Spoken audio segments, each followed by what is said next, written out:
Мажуры поликлиника и фонд Канынс Афтек Байгом Канынахам Курдя тема региона Шарлауак Сергей Меняйломов ощитты, что кома эфиры раштак шанахаштамгашка асафаршта рагаю и варшганинаг.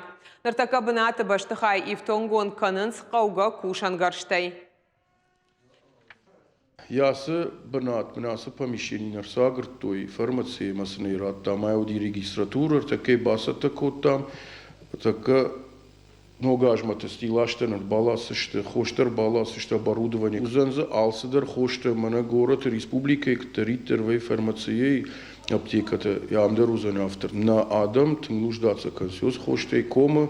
Население правильно вопрос поднимает, что, конечно, Мизур все-таки достаточно отдаленный населенный пункт.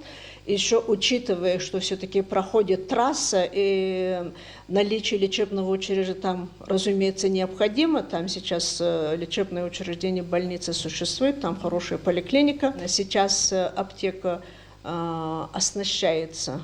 Там будет полностью новое оборудование, устанавливается программа, потому что современные требования к аптеке недостаточно высокие. Есть программа по бухучету и, как называемый ДНС, а это требует, конечно, и кроме материальных затрат, еще подготовка специалистов.